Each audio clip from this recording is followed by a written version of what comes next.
Olá pessoal, meu nome é Eric e eu sou analista de suporte da GMV Technology.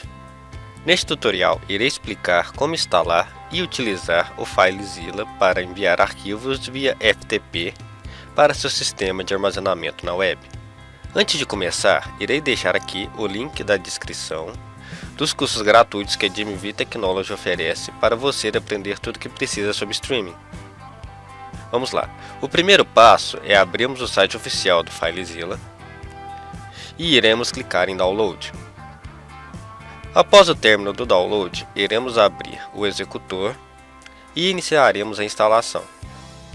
Primeiro selecionaremos iAgree e em seguida selecionaremos essa primeira opção que define o tipo de acesso que daremos ao programa.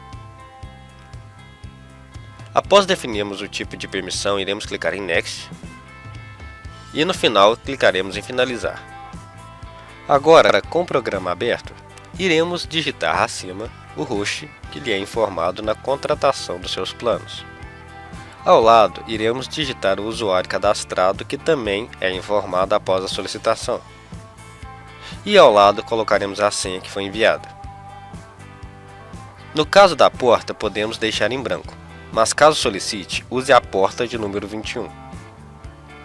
Agora que estamos conectados ao servidor, que receberá o arquivo, iremos selecionar os arquivos nesta janela do lado esquerdo. Ou podemos arrastar os arquivos para a pasta do servidor que fica na janela à direita. Assim que finalizar a transferência, seus arquivos estarão no seu sistema de armazenamento na web. Pode haver alguns sistemas que necessitem de um tempo de conversão, onde pode ocorrer um delay até aparecer os seus arquivos no sistema. No demais, é só isso pessoal, irei deixar aqui o link dos planos que a GMV oferece para darem uma olhadinha.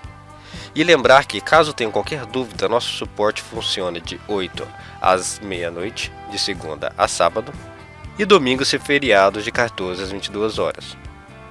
Obrigado e até um próximo tutorial.